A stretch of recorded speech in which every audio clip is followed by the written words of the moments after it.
Teknomap'ten herkese merhaba. Bu videomuzda BİM'den aldığımız uygun fiyatlı Bluetooth kulaklığın kutu açılımını ve incelemesini yapıyoruz.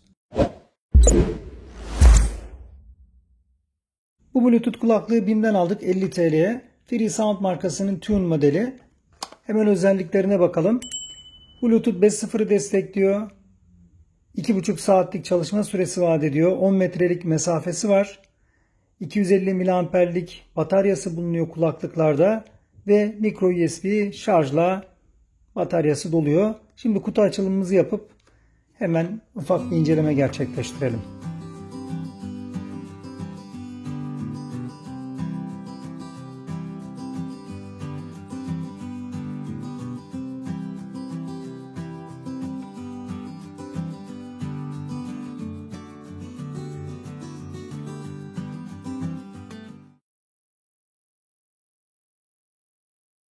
Kutudan kulaklıklar, taşıma ve şarj etme kabı, taşıma kabını korumak için silikon bir kılıf, anahtarlık yine taşıma için kullanmak amacıyla, şarj kablosu, micro USB ve kullanıcı kitapçığı çıkıyor. Bu taşıma kılıfı gerçekten iyi bir ayrıntı. Aynı şekilde bu taşıma anahtarlığı da ince düşünülmüş. Hele ki 50 liralık bir fiyatını düşünürsek gerçekten ince ayrıntılar. Kılıfa yerleştirmesi biraz zor fakat yine de bu şekilde kılıfa yerleştirip şarj kutusunu muhafaza edebiliriz. Dediğim gibi 50 TL'lik bir üründe bu tür ayrıntıların düşünülmesi gerçekten ince ayrıntılar. Kulaklıklar ilk kutudan çıktığı zaman şarjları sanırım yok. O yüzden gördüğünüz gibi söndü bir tanesinin ışığı.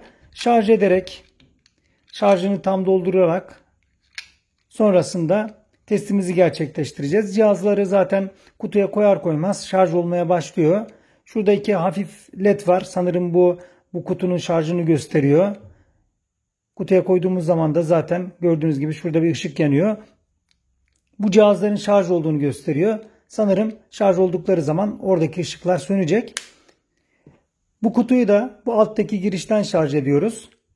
Hemen bu girişe micro USB kablomuzu takıp cep telefonumuzun ya da bilgisayarımızın USB'sini kullanarak şarj edebiliriz. Şarj girişinde bir sıkıntı var.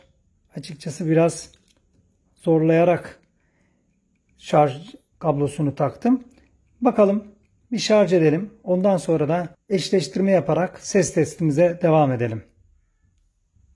Şu anda kutuyu şarj ediyoruz. Kutu şarj olurken buradaki ışık yanıp sönüyor. Kulaklıkları şarj etmek için kutuya koymamız direkt yeterli değilmiş.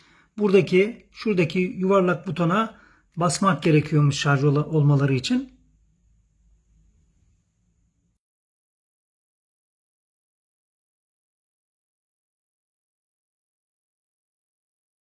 Kulaklıklar şarj oldu. Şimdi akıllı saatle eşleştirerek bir test edelim.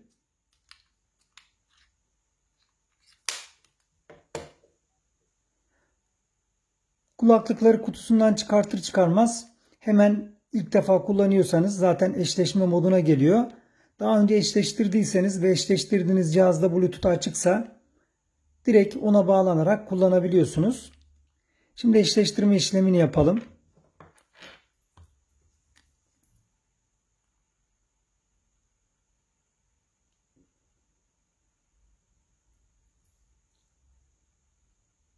Freesound FS23 modelini buldu.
Evet, bağlandı. Şu anda akıllı saat kulaklıklarla eşleşmiş durumda.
Baslar ve tizler ortalamanın altında. Yani çok kötü değil. Fakat ortalamanın altında.